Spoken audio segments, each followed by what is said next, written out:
Security Hub Podcast. Let's go.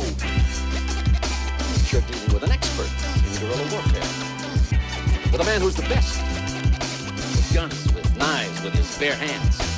A man who's been trained to ignore pain, ignore weather, to live off the land. Job was to dispose of enemy personnel. To kill. Period. Win by attrition. This podcast is officially, unofficially brought to you by Liquid Death. Why drink alcohol when you can have bubblies? Yeah. This stuff's amazing. Yeah, you gotta get the armless Palmer. That's my wife's favorite. It's Seth Ewing, the man behind Operation Tabletop, a nonprofit that is bringing veterans together to play tabletop games, to have open discussions about what you're going through, what you're struggling with, and be supported. In this day and age, it's all about insulation, not isolation. And what you guys are doing is nothing short of amazing. So Seth, thank you for being here today. Dude, let's dive into it, man. Like, tell me about yourself. Tell me about your journey, my man.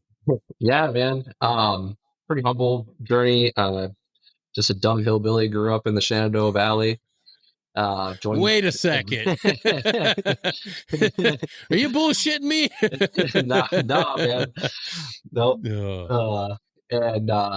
Yeah, I was lucky enough to join the Air Force at 18. Or fortunate that they took a chance on me and gave me a job. I've been serving ever since. It's been a great time. And yeah. Dude, that's in my mind, just because John Denver is such an amazing artist. And when I hear that, I have to think of an idyllic place to grow up. Is that sort of where your love for tabletop games began? Yeah, kind of. So I grew up in like the western part of Virginia, so not West Virginia. Yeah. And I was, fortunately I had a great mom, and she was always, encouraging me to be creative.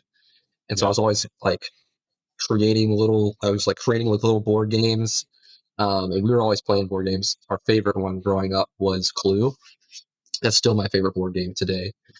And my mom was really great at that game. And I just dove into everything kind of nerdy, but I was kind of like well-rounded in the sense that I would get out and be involved in other things as well. Yeah. But yeah, I played like Yu-Gi-Oh, just super nerdy. Magic the Gathering. I got into Magic Gathering in the third grade because my mom worked at a college, and some of the students were playing, and I was like, "What is this?" And my brother got into it too, and he and I would just go head to head all the time, playing D&D, playing Magic the Gathering. Yeah. Sorry, I don't know if you can hear my dog or not, but yeah, man, it's totally good. Okay. For the first 3 seasons, my dog, my giant schnauzer Charlie, made guest appearances all the time. So totally cool. Yeah. Fun fact: if you do enough podcasts and it becomes a business, you can use your pets as employees, and it could be a tax write-off. Who would have thought? What? Awesome. And that's how you get audited. Yeah. That's a great way to get the IRS on you. Yeah, man. It always blew my mind. Like growing up, if you played card games or you played Dungeons and Dragons, people always like, "Oh, you're a freaking nerd," and then you realize that when you get in the military, it's nothing but fucking nerds. Yeah. It's nothing but people that love video games, love fucking anime, love card games, love Warhammer, D&D. And there's a vast amount of people, even within special operations, you find people that are in love with these games. It has nothing to do. And now proudly we can proclaim and say, yeah, I'm a fucking nerd. I grew up with Halo and love all the video game the mythos and all the different things that come from those games that just enrich our lives. But one of the key things is that it does bring you together with people, whether it's LAN parties or sitting down and playing these board games with people. Like, how did that become a vital aspect of your service and in your life? Yeah. So during my service, you deploy and you don't have a lot of Yep. Wi-Fi, so you kind of resort to the more analog stuff, more the Yeah. archaic days. You can't just jump online and play video games with your Yeah. friends. And so my first deployment, it was a really chill deployment. Wasn't anything, but my friends and I made some friends out there, and we would play this game called Zombies all the time. It was like this tile-based game, super fun. And that's when the nerdiness started to kick back in for me. Because after I joined, I kind of lost it and was like focusing on my Yep. career and the professional duties. And then after that deployment, I was like, dude, this is awesome. I started getting back into more tabletop stuff rather than video games. I was still into video games, but my love for tabletop kind of came back a little bit there. And so, Yeah. and when you're deployed, you just notice you can really build strong bonds at the table and over some games, like especially cooperative ones. Yep. Yeah. And a lot of people forget that, it's easy to, log in from your PC, get on Steam, and just just numb out on playing a shooter or playing League of Legends, whatever your vice is, but you don't really connect. Even in chat, like it's more abuse than like connecting with friends, because nothing's worse than a Call of Duty lobby. It's the absolute worst. So there's bad. not a lot of support there. You're not walking in there saying, "Hey guys, I think I'm going through depression." You're gonna go through there and really quickly realize that nobody cares about you. But in that sort of like face to face, and even there's a lot of new venues where you can actually play tabletop remote with people. Something about that method of engaging with people actually allows people to be a little vulnerable. It allows people to open up. You feel a little more connected in those games. Yeah. And we do most of our gaming online through, they're called virtual tabletops, tabletop websites. Like Roll20 is the one that we use the most. And it can be almost as immersive as being actually at the table. It's pretty much as close as you can get online to being at a table. But nothing actually beats being at the table. The grip of feel of, holding a mini or rolling some dice, you just can't beat that. And but yeah, what the online piece does is it allows us to connect to more people. That creates a bigger web for us to be able to reach out to and insulate more people. Yeah. Let's take it back for a second. Like, how did this concept of Operation Tabletop, how did that start? Where did that come from? Yeah, so the catalyst for it was back in 2017. My brother Tori committed suicide, and that hit me really hard.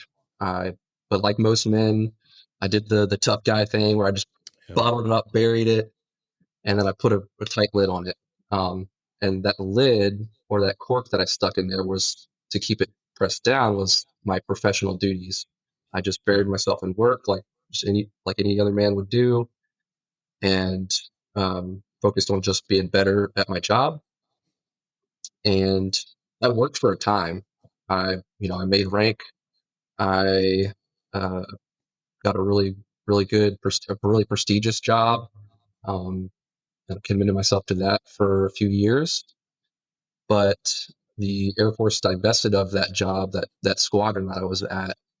And so that's whenever I learned that was like around 2021. That's when the cork kind of came off and the emotion started coming back up, because that thing that I was using to hold everything together was coming undone, right? And I wasn't going to be doing that job that I'd worked really hard for. And so I started, the only thing that was kind of keeping me going at the time was D&D. Those D&D sessions with my friends every weekend. It kind of became that lifeline that I didn't even know I needed. Because before I was just doing it for fun, but then I realized like this is actually helping me. and some time passed. I was dealing with all these emotions. They started slowly bubbling up, coming back to the surface. And I talked to my friends, my D&D group, about the idea of like, hey, like this is pretty helpful to me. Like, I don't, I know it's probably helpful for you guys as well. Like, what if we brought this to the community, right? Like, what if we figured out like a way to create a community where vets can come together and play? And we started doing some research. That's when I found Dr. Jared Kilmer. He's a clinical psychologist, great dude. June 1st, actually, we're having a round table with him with Tabletop Misfits. But I saw an article about him and the work that he was doing with the VA, and he was using Dungeons and Dragons to treat PTSD in the VA. And I was like, there you go, evidence based to help support. Like this does help people. Granted, we don't use it as a therapy tool; it's just innately like therapeutic, right? Yeah. So about the time, so like we developing the idea, building some research, learning how to be a nonprofit leader. Like, what does that take? Because I have no idea what I'm doing. I have like these leadership skills that the military thankfully gave me, but I don't know how to apply it into like a business, Yeah. And so I had to do a lot of learning on that side. Then my last deployment, I came back and I came back to no unit, so I didn't have a job. Oh shit! Yeah, so I effectively didn't have that job anymore. I was like, all right, cool. Now what? So just show up. It's okay. Your job's gone. Yeah, your job's gone. Jobs. Oh man, and I mean, to be fair, like the Air Force can do Air Force things. Like I'm not pee-pee-hearted about it, No. I mean, I did really enjoy that job, and it was very rewarding. And that, I did work really hard for it, but and it gave me a lot of purpose. But that purpose was gone now, so now I had to move. Yeah. I had to like move forward with OTT to kind of fill that void, because I hadn't addressed the main issue, which was dealing with the loss of my brother. Yeah. Right, I was just trying to mask it some more with this new purpose, which is Operation Tabletop. So I got back and I really started spiraling out of control. I was consuming tons of video games, alcohol, like not just beer, but like bourbon, that like drinking it like every day. And this is when it's when you have a problem is when you're hiding it from your wife, right? Yep. Yeah. So I would like sneak drinks all the time, and I was playing video games every day. Not good ones either, like the toxic ones. And I was also consuming lots of porn as well. Not quite an addiction, but just too much. So, I'm not afraid to admit it. Like I'm not, I'm ashamed of it, but it's like, but it's one important. Of the things that, nowadays we have so many things we can consume to numb us out, to get us to avoid life. And dude, we have to talk about it. Pornography is now available at your fingertips, like in every sort of app, every app. It's something that to me is, we don't talk about it enough, and we don't share enough how it's affecting specifically males, whether it's and I know it's affecting our kids and our youth, but adults as well. Like the fact that you can pick up your phone, go on Twitter right now, and be inundated with pornography, and you go to Reddit, you go to like all these apps that they're not even supposed to be apps for pornography, and they are. Yeah, it's ridiculous. Nintendo Switch, man, you go on Nintendo Switch and they have hentai games now. They're everywhere. I didn't know that. Nudity. Yeah, they're not full nudity, but it's still hentai. So it's like, dude, come on, man. I'm like, no shame. Like, there's no shaming. Like, whatever you're into, that's cool, man. Like, I don't kink shame or whatever. Like, you want to play those games, more power to you. It's just, it's important to know for your mental health, right? Because you are what you consume. Yes. And, the unholy trinity video games, alcohol, or any sort of substance, and then porn. It's not a good recipe. It's a recipe for disaster. So. Yeah, and it gets like swept under the rug. We don't really talk about it, and the reality is we need to understand that all these things can like quickly get out of control. Just like you were vulnerable enough to share. Like it becomes one of those things where we're trying to numb out. We're trying to seek pleasure rather than say, hey, I'm going to be okay with discomfort right now. I'm not going to seek out these things on a daily basis. And it rewires our brain really fast. Really, the evidence is out there. It rewires your brain really, really fucking fast. And anybody who's having a hard time, I don't blame you. There's not a thing about judgment. I don't blame you if you're seeking out all these different vices. It's just understanding that when you're ready, you can overcome this. It's not an arduous thing to develop discipline. It's not a thing that you're going to have to, oh God, woe is me. It's like, no, you should be excited about not diving into these things anymore. You should be excited about, like, in video games, man, they're fun and addicting. You can get into Skyrim and just fucking sit there smithing daggers for hours and then enchanting them so that you can sell them for fictional money. I'm saying it as somebody that struggled with that for hours, like over 8 hours. Like I played that game I played that game so fucking much and maxed out everything. They're like, the only thing that could save my life was the fact that at some point something corrupted and I couldn't get access to like my original file anymore. And then I basically walked away from console. But for a long time, you get so addicted to this idea that if you just forge enough of these daggers and you made enough money, you'd be able to get all the things that you need. And it's like, dude, what are you giving up? You're giving up the real world for this fictional world purely because you're struggling with something in the outside world. Yep. And I was dealing with insomnia. I was dealing with a whole bunch of other things. And it was that one thing that I could have that I thought it was the one thing I could have that I could feel like I could like actually have control and achieve something. And it's ridiculous. It's funny now. You laugh about it now and you're like, Jesus, like I gave so much of my life over to a fictional game. And now looking on the backside, it's like so many of us are still struggling with that, still struggling with being it. And luckily we're not the only ones talking about it. Tons of people have come out and talked about it. You know, Joe Rogan talked about his unhealthy addiction to Quake, another game that will literally take your soul. I haven't played that one, but I mean, yeah. That's old school. Man, you can get into any, like Skyrim's about, like, that's a great game. And yeah, but you're right. Like you spend a lot of these times, like a lot of the time on these video games, and it's somewhat value added because it's fun, right? It's a bit of an escapism, but where does the line get drawn where you start to get into that realm of addiction and it's starting to replace normal activities, right? You're choosing to play a video game over going to the gym, or choosing to play a video game over spending time with your spouse. That's when it gets a little dangerous.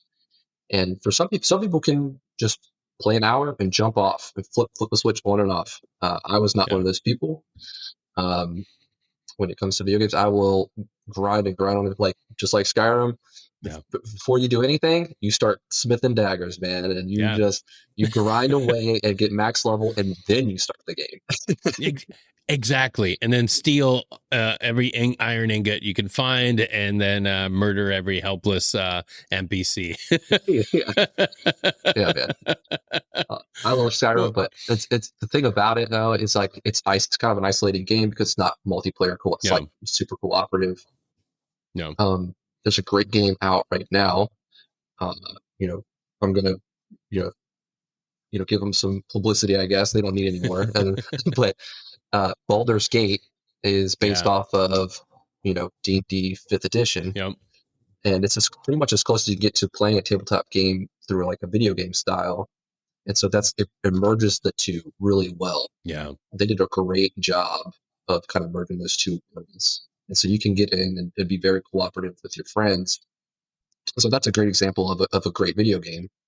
But other video games like Apex Legends, hopefully they don't sue me for saying this, but it's super addictive because it's got this very fast pace. It's got the loot boxes, and it's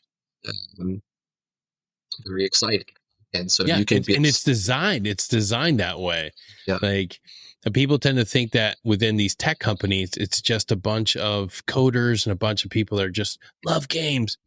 Their R&D department is filled with individuals that can say, hey, this is going to tap into the brain of that kid and get him to feel like it's crack cocaine. Like, it's not done, by accident. It's well formulated, and they do it for a reason. I want to ask you, what about Dungeons and Dragons helps individuals that are struggling with things? Why is that game so unique? Yeah. So besides bringing everybody together to play something that's cooperative, it's also converse, like the opposite of, say a fast-paced video game where you can, it's the loot box is very high, like quick hits of dopamine, if that's a thing. I don't know. Ask Huberman Labs. I'm not sure how he feels about calling it quick hits of dopamine, but to the layman. And so you are at the mercy of everyone else at the table, your time, right? So it's very slow pace. It can be fast, but people take a little bit of time to read things and to move on and to role play a little bit. And so you're building these connections through the character that you're playing, but then also the person that's across the table from you as well as a person, right? So you're strengthening those friendships in like a slower pace environment, so you can actually get to know someone versus like in a video game, a lot of relationships can be, not all, but can be kind of superficial because you're just trying to seize that win. And so you're just, yelling and communicating at each other to capture the flag or whatever, kill the enemy around the corner. But in D&D, it's, it's a lot of role playing a character. And also if there's something about yourself that you don't really like and you want to work on it, you can, not everybody does this or even knows that you can do this or thinks about it, but you can bring that to the table. You can say, hey man, I have like some impulse control issues, right? So I'm going to try to be more reserved and not react quickly to things. So, hey, instead of, when I'm not getting my way with this NPC, instead of just murdering them, maybe I'll take a step back and figure out how I can get to like achieve the objective. And so maybe you don't want to play like a barbarian because that's exactly what they would do. They would just murder the NPC. Maybe you could be a bard, right? Somebody who kind of rizzes them up, And so that's a great way it helped that it helps people, I think. Yeah, I didn't even think about that. Yeah, being able to incorporate the things that you're actually going through. Like, hey, I overreact. I react. I don't respond. Well, guess what? Now your character has to take that cool down moment, and they're not going to immediately respond. They have to slowly react to the situation. That's fucking cool. Yeah. Like, how did you come up with the nonprofit idea? There's that it could, a lot of people think that it's an easy road, but knowing intimately what it's like to get something off the ground, like, when did that become the mission rather than just something you were doing on the weekend? Yeah. So admittedly, I thought it wasn't going to be too hard. I kind of went into it confidently. And once I started getting the ball rolling, I did more research. I was like, oh, this is going to be a heavy lift. Luckily, I learned that early on. I was like, all right, well, make sure I get some ducks in the row. I hired a lawyer. Shout out to Charitable Allies. They helped us get started, working on our bylaws and walking us through the 501c3 process. They did a great job. And then also the website, right? Like, that's a huge lift in itself. Like, how do you figure out I don't know how to do websites. I don't know how to build a website. That's expensive to pay someone to do a website. But luckily, there's someone local here in Niceville. I'm sure she's okay if I use her name, but Miss Nicole Munn with Lightweight Branding and Design, she did our website pro bono. I told her about the mission, and she was like, "Yeah, I want to do this pro bono because this is a great idea." And that really reaffirmed, our decision to push forward with, hey, this, because you need that sort of affirmation, like you're doing the right thing, right? Like this is a good idea to kind of help keep you moving forward. And so, yeah, that the nonprofit idea is, okay, how can we best impact the community? And we're going to need money to buy certain things. So that's where the idea for the nonprofit came from. It's like, we should do this so that way we can have a larger impact in our community. Yeah. And as you're operating right now, what are some of the things that you guys are, able to do? So we just got our 501c3 status in August of last year. We're slowly building because we're an all volunteer board. Okay. And so we're trying to take things slow, not too fast, because we don't want to outgrow our britches, right? So scaling at the right time, and that's something that only you and your team know when it's the right time to move up and scale up. I think one of the most annoying things is when outsiders come in, they're like, "Oh, bro, you got to move. You got to start doing this, X, Y, and Z." And there's a lot to be said for help. We all need help in our endeavors, but you have to be able to trust in your board members and trust in your own vision too. Like, be able to understand, like, okay, advice is awesome, help is great, but only I know when it's the right time. Because there's nothing worse than overextending and then having to dial it back. It's like, fuck, we only have X amount of money for this year. And that's the thing about nonprofit that's really scary, is everything has to be just absolutely perfect when it comes to the finances. You want people to trust you. You want people to be able to look up and say, eventually, like Operation Tabletop, they're one of the most vetted and highly respected nonprofits out there. But just one mistake can deter all that. And it's definitely something that comes with a lot of headaches, I would imagine. Yeah, I have anxiety. My anxiety spikes through the roof every time I have to spend money on any of the programs, because I'm like, I want to be a good steward, right? Like, I put myself in the shoes of a donor. Like, I want to know where, like, the money is going and what it's being used for. So we put out quarterly reports, every quarter, obviously, but and it shows, like, hey, it does reflect some shortfalls here and there, but it shows everything we've done for the quarter, and it allows people to see, hey, this is what we've done with your money. This is what our impact, and we do that every quarter so people can be up to date with that. Yeah, and that's amazing. Yeah, I think that's pretty standard, but that's something that we definitely wanted to do because, we want to be transparent. We want people to trust us. Credibility is everything in this game. So, people need to trust that you're doing the right thing with their money, and it's helping the people that need to be helped. And so, it is nerve-wracking dealing with the finances. I told my friend, I was like, the first two people I'm going to hire as soon as we get the funding is a CPA and social media person. Yeah. Because those are both full-time jobs, and I don't want to have to deal with the finances. Like, it is. That's the one thing I can tell you from experience. Shout out to CJ. You have saved my ass in Texas, and you're well worth every penny. That's who does our books for us. She's amazing, great team member. I am just always late with my monthly reports, but she forgives me. So shout out to our security hall bookkeeper. You are amazing, and I promise I'll get better. But I won't. It's just crazy, man. Like, when you start an endeavor, you don't realize, like, lines of credit, checking account, all these different things. And it's like the way we structure and do everything, like everything's itemized, everything's freaking tallied, everything's looked. And I am the worst because I'm either doing post-production work for one of the shows that I work on or for my own stuff. And then, before I know it, I have like 15 emails like, I need your monthly statement. It's like, oh yeah, my bad. Yeah. Oh yeah, man.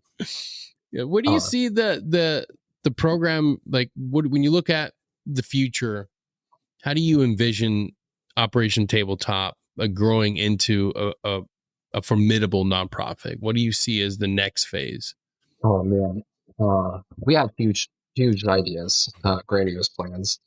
Luckily, my sister came on board. She is now a council member. Nice. And she's a hard charger. And her friend that she links up with is a nonprofit leader as well. And her name's Erica Gaffney, and she is awesome. She has been instrumental in like helping us, in direct this thing in the right path and keeping us, putting the bumper lanes up for us and giving us some tools to be successful. So shout out to you, Erica. But to give it some context, with what we're doing right now, well, like I'll mention that the present, that'll kind of tee up the future. Yeah. So right now we are running our program that connects vets, right? So we're running the roundtable program that is just the baseline mission, connect vets over tabletop games. And then we also want to do a peer support program. So nice. Yeah, I'm a peer supporter in the Air Force. I love it. That's helps. It's great. I think there needs to be more peer supporters. We just need the right people to do that, right? So, I have the training slides. We're going to build that out, and so that's kind of the next phase is to provide peer support training. So that way, once we start to get these vets to the table, these peer supporters who are highly trained and can in crisis intervention can recognize some of these indicators and jump on it and ask that difficult question like, hey man, I noticed you're going through this. You said some things like, here's kind of concerning. And then, asking the question if they're thinking about committing suicide. And then way down the line after I retire, I'd like to come back here to Niceville, get a brick and mortar place and just have people come by. They can grab games off the shelf, get some coffee or some tea, which, by the way, coffee and tea is the drink of choice for OTT. For Operation Tabletop, because we obviously alcohol is like the number one abused substance by veterans. Absolutely, man. Absolutely. That's something that I talk about a lot lately in my own journey. I wrote about it. You can go check out the blog at securityhotpodcast.com. It's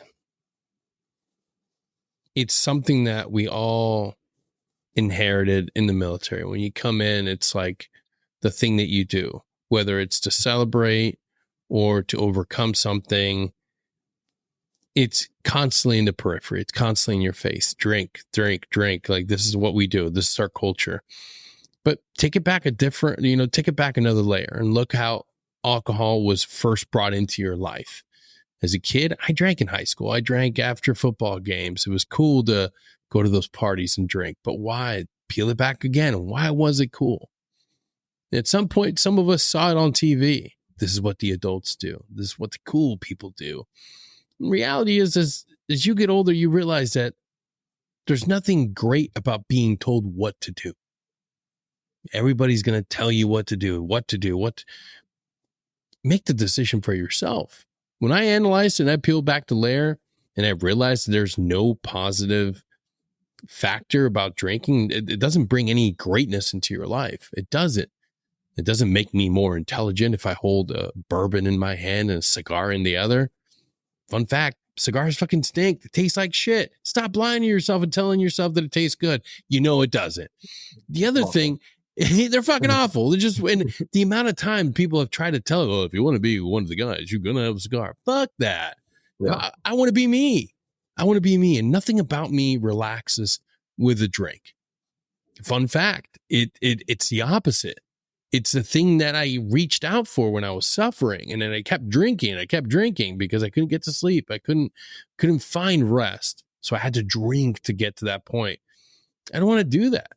And then when I look at the health issues, statistically speaking, if you're a regular user of alcohol, if you're a regular drinker, you're more likely to have issues with heart disease, hypertension. I don't want to have that. I don't want to die at an early age because I was drinking too much. And that's a reality that so many of us have to do. Do yourself a favor. And I'm not trying to shame anybody that drinks. I'm just trying to say, hey, make the decision for yourself. Just go through that line of thought as to like, why do I drink? If you enjoy a beer, awesome. If you enjoy a bourbon, great for you. But if you don't enjoy it, if you really don't want to drink, but you find yourself drinking in social settings, or you find yourself drinking because you think that's what you should do, then there's the question. Are you living your life authentically for who you are, or are you living to impress somebody else? Look, at the end of the day, we only have one thing that we're truly in control, and that's our own life, like our own choices. Make the decision for yourself. And again, I'm not trying to villainize it. There's nothing wrong with being that person that enjoys drinking, but you overindulge in anything, there's a problem. So that's just my take on it. And I'm grateful for not drinking anymore. I'm grateful for seeing that it didn't bring anything to my life. And yeah, that's just one of those things where it's like, okay, I don't need it. I don't really need it in my life. Well said. I feel the same way. And my life has been much better once I cut out drinking. I think, people also drink in social settings because that's the thing to do. You meet up at like a great pub or, bar or whatever, and hang out, and it's there in your face, like you said. And it's like everybody else is drinking.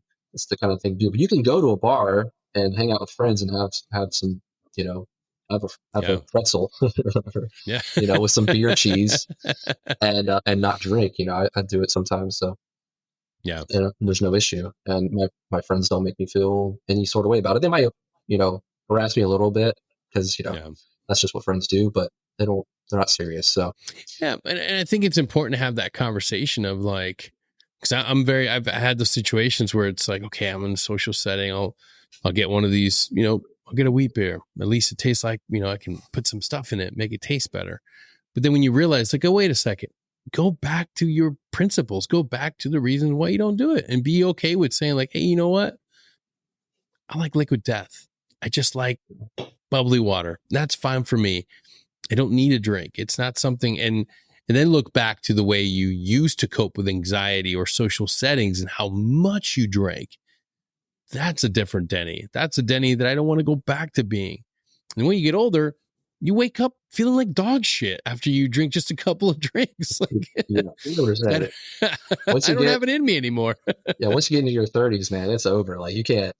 You have one beer, you wake up the next day, you're like, oh god, bro, I'm about to be 40. Fuck that. Yeah, so it's even worse, man. But it does heighten your anxiety. I don't know how it does for everyone else, but I would notice that if I had just one drink, my anxiety would be spiked, and I would be waking up in the middle of the night, almost having panic attacks.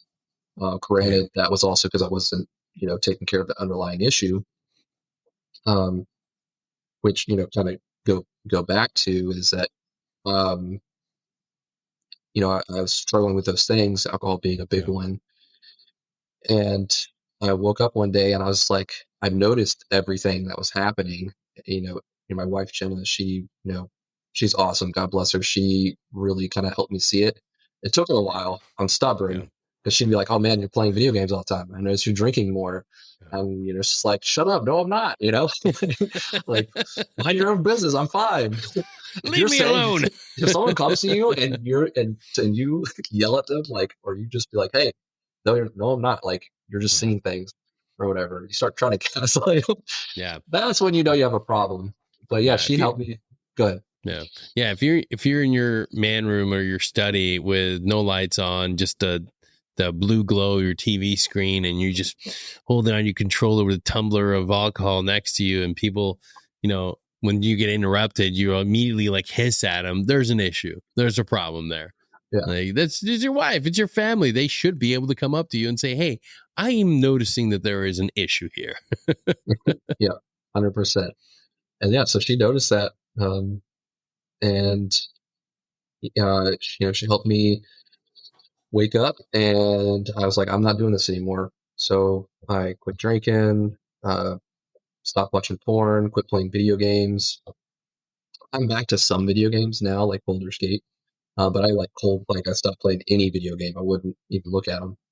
I started focusing on my mental health and addressing the issue of the loss of my brother.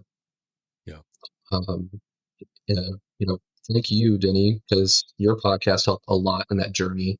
I got linked up with 22-0, and they were a huge help at overcoming some of those, that grief and guilt too.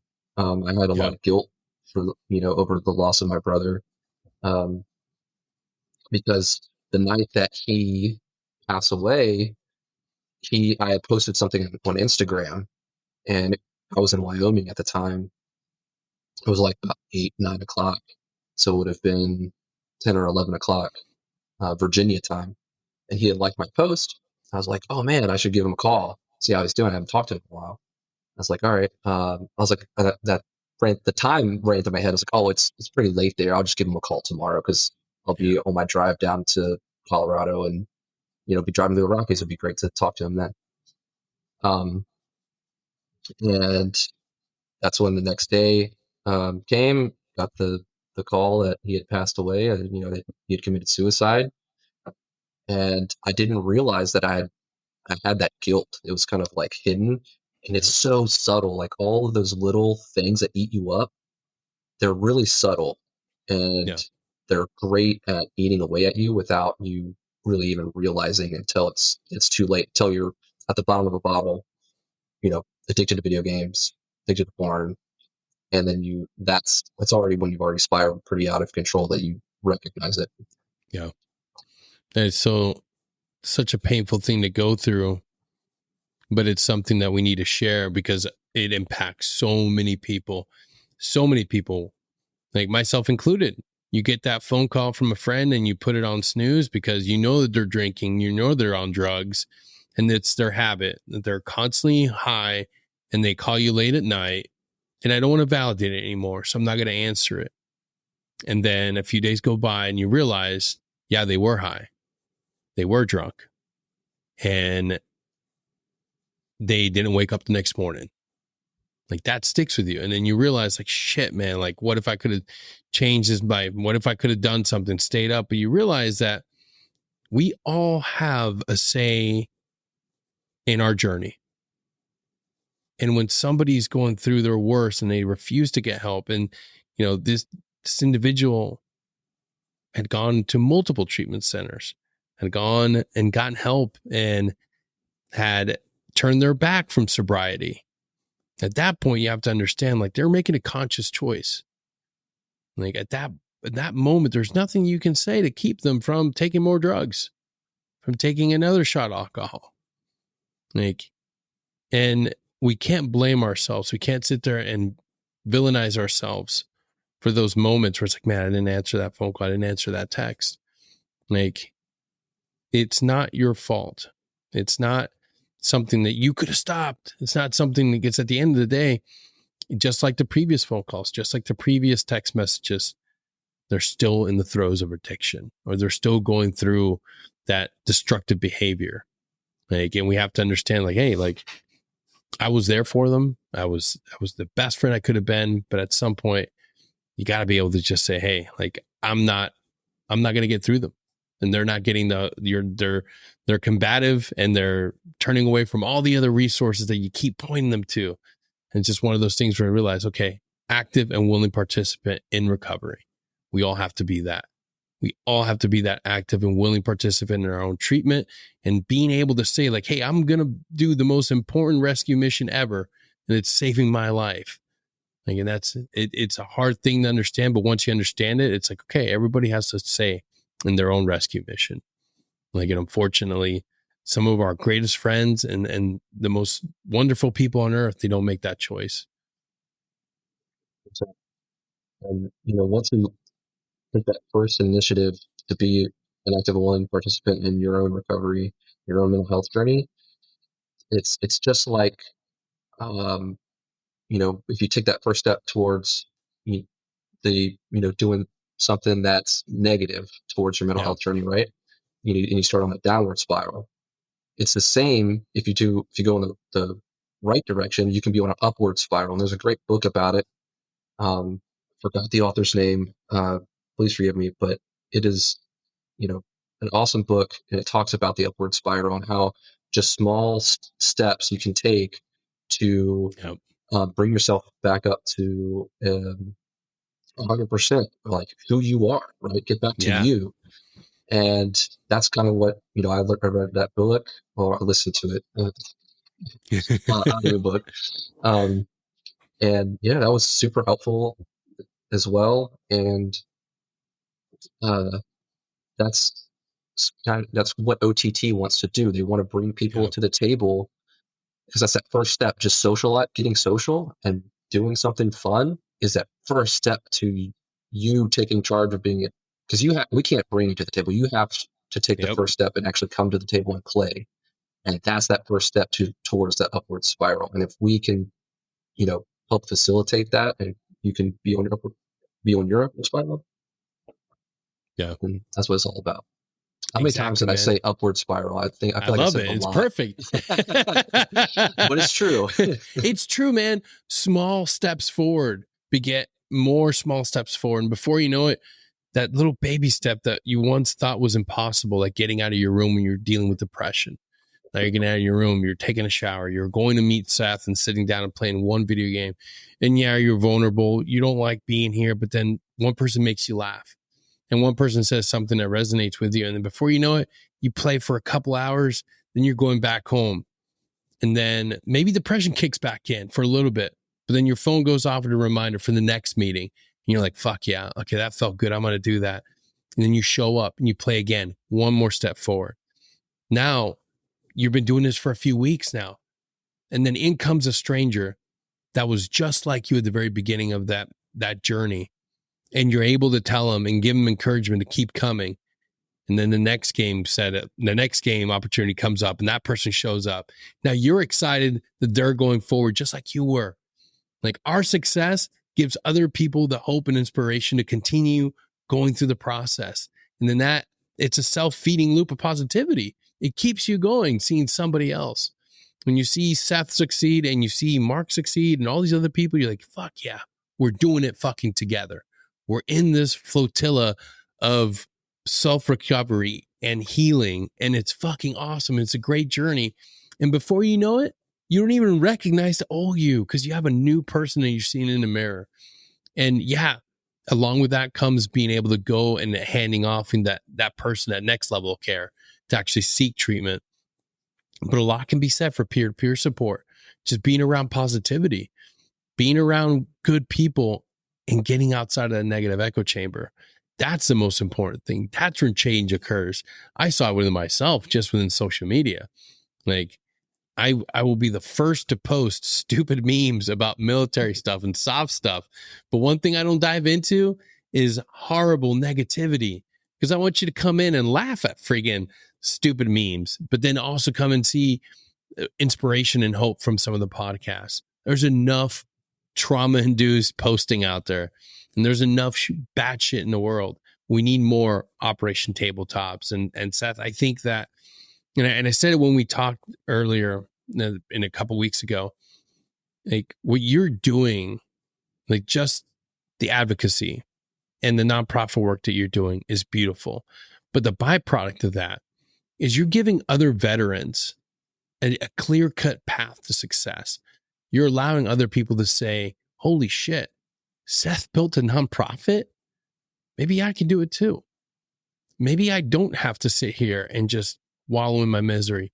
Maybe there's something to be said about finding my own passion, my own purpose. And if Seth is fucking doing this, maybe I can do it. And that's the beauty of it. It's being able to put a representation, being able to put a veteran face. Oh shit, you're not even a veteran. You're still in. You're still doing the damn thing. Being able to put that face to other service members and say, hey, I'm out here. I'm changing lives. I'm leading the way. Come with me. Follow along this journey. That's beautiful, Seth. And I hope that isn't lost on you. And I hope that when you rally around with the rest of the members of your team, you can have a little bit of a celebration. Like, I know you're not exactly where you need to be and want to be.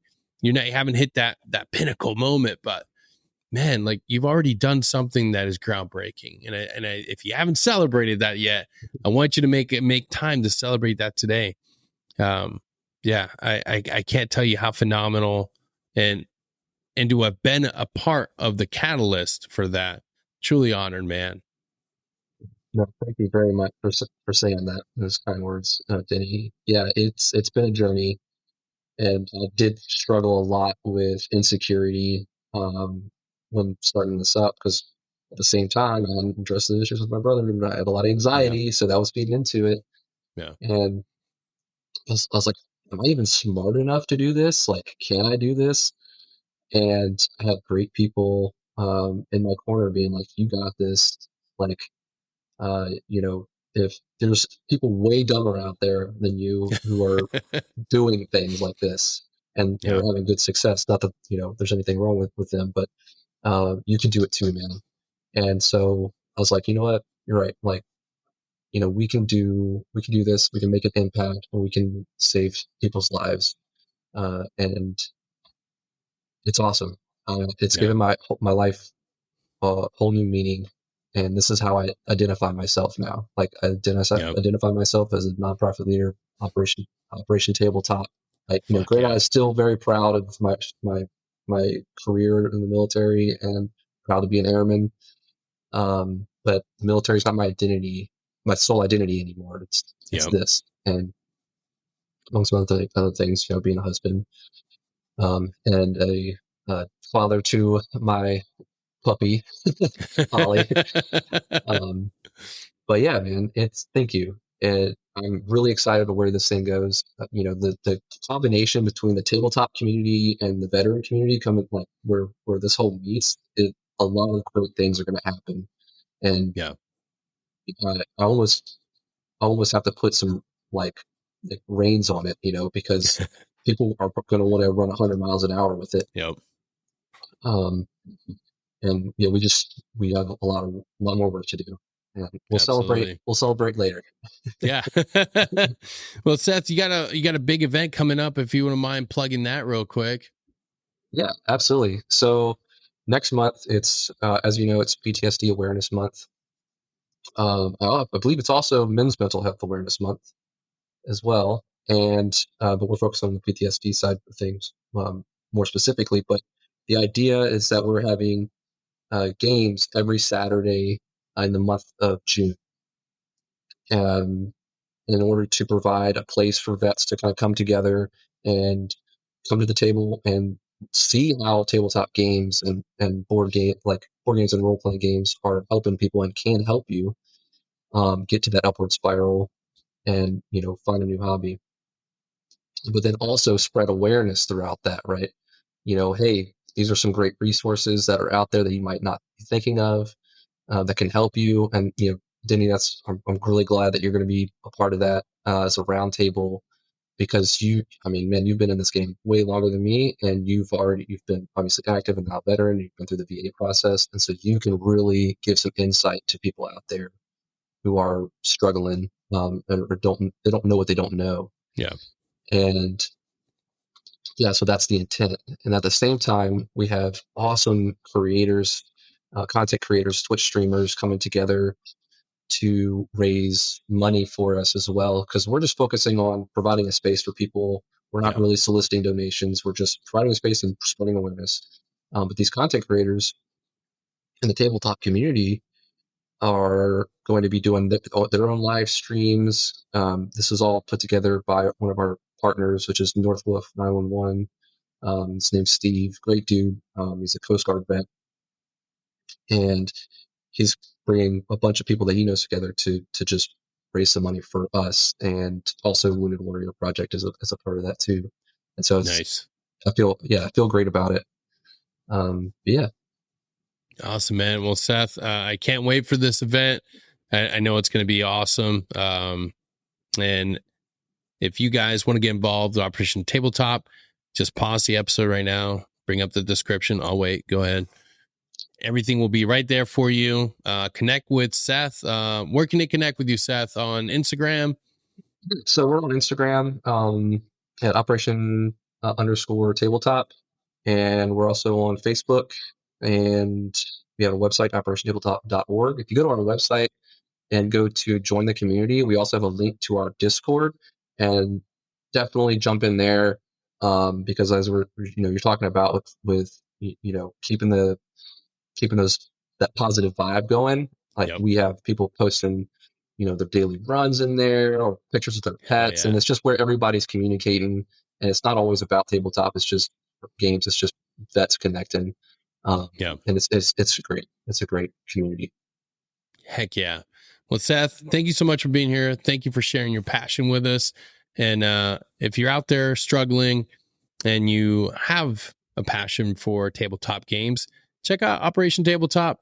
Hit them up. And if you're local, definitely attend their events. And to all you listening out there, thank you so much for being here. Take care of yourself, and we'll see you all next time. Till then, take care.